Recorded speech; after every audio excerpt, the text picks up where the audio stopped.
On today's program, we will be exploring the role of opposition parties in the sustenance of Nigeria's democracy. And also still talking about opposition, we would also be keeping you up to speed with Senegal's election, where, of course, our opposition candidate, Bassirou Diomaye Faye, takes early lead in presidential polls. Welcome to the conversation. I am Dapo Adegboye. Let's talk. A victory in the first round appears likely for the opposition candidate, Bassirou Faye, who was, of course, with several contenders acknowledging his win following Sunday's election. Now, official results have not yet been announced, but his main opponent, that's Amadou Ba, says he's certain of at least qualifying for a second round. Now, to make sense of this, I'm joined on the program by Mamadou Theo, now political analyst who joins from Dakar, Senegal. Thank you for your time, Mamadou. What's the situation like in your side of Senegal, at your side of Senegal at the moment? Okay, you were talking about the opposition candidate and his main opponent, meaning the ruling coalition candidate. The news has 5 minutes ago, the candidate of the ruling coalition, Bassirou Diomaye Faye, is the new president of Senegal, but we'll have to wait for the official results. But he is elected in the first round. There won't be even a runoff because, since Sunday night, supporters of his main opponent, the ruling party, the ruling coalition candidate, were expecting at least a runoff. But this runoff is no way. It's now, we can say, a done deal. Senegal has a new president who is even young, only 44 years. Would you say that this, comes as a surprise, that we are seeing in the first time, in the history of Senegal, the youngest president ever? We know that just about 10 days ago, Ousmane Sonko was released, and of course, he joined the campaign trail. And right now, we are seeing the results trickling in, and the opposition is on the lead. Would you say this is some sort of surprise? No, it's not a surprise for most Senegalese, because this is the victory of Ousmane Sonko himself, who is the mentor of this elected president of Senegal.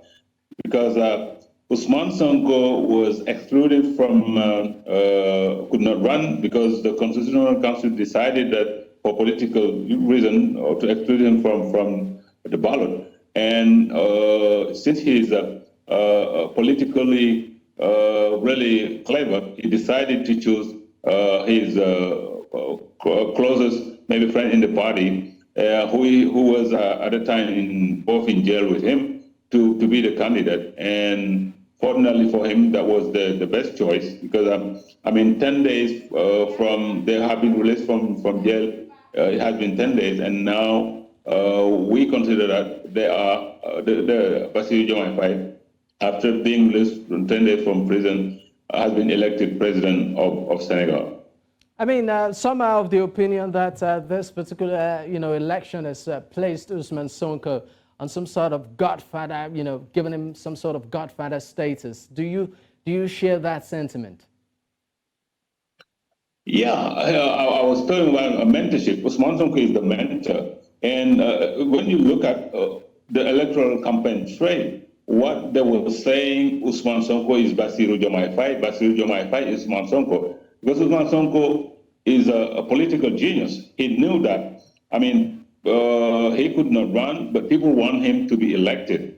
So since that was not possible, he played that card, telling people, don't see Bassirou Diomaye Faye, the newly elected president, see me at the place, behave as if you were electing me. And that's why when you look at the numbers, the guy was not really as popular as Ousmane Sonko, but winning an election for opposition person coming from the opposition in the just the first round. This is the first time it happened in Senegal, and it was thanks to Ousmane Sonko. But largely, I mean, would you say that so far this election has been free, fair, and free of glitches?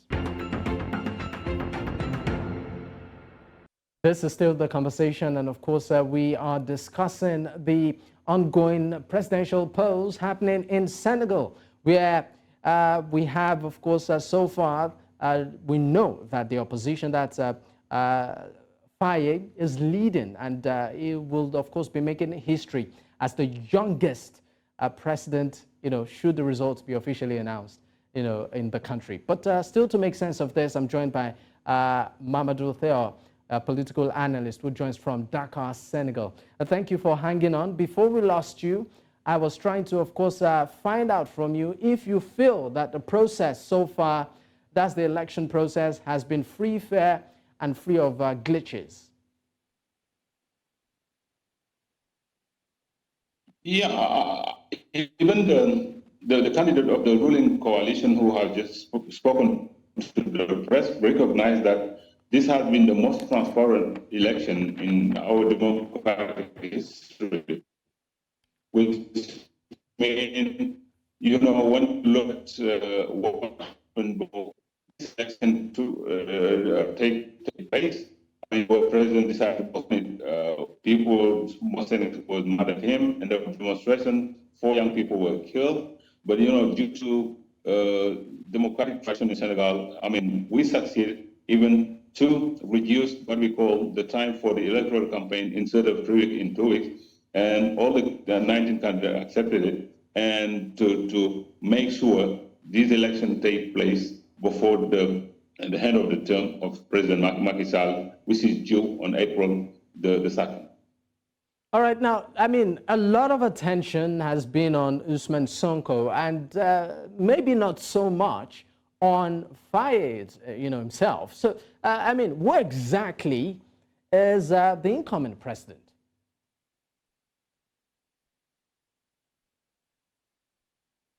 Yeah, I mean, when you look at all these young people who, have hope in Ousmane Sonko, because let's tell the things how they are.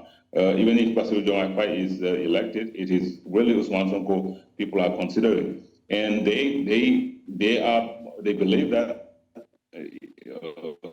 Bassirou and Ousmane Sonko will work hand in hand. And many young people are taking votes to make a better living. I mean, joining Spain in really very, very difficult condition.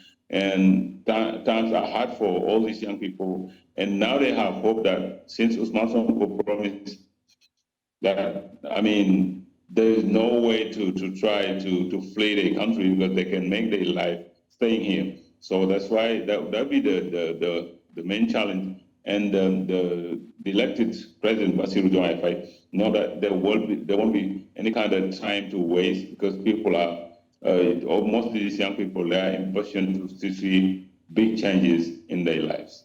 I mean, just to give a bit of background to who exactly Faye is a 44-year-old leader who contested the elections as an independent due to the dissolution of the Patriots of Senegal party last July for causing unrest. The left wing, of course, a populist, has been organizing protests against President Macky Sall, accusing his government of corruption and failing to address chronic poverty. Now, Sall's decision to extend the election originally scheduled for February triggered the latest round of protests that we've seen. But looking at the capacity in terms of his background, what he does for a living, and also, in terms of contribution, not just to society also, but even on the global scene, what do you think should be his priority? Should the results officially come out and he's president of a country that needs to come out of economic turmoil? It appears like we are having a bit of difficulty connecting with, of course, Mamadou Theo, that's a political analyst joining in from Dakar, Senegal. But we'll go on another break. When we return, we, of course, will continue with the conversation. Stay with us.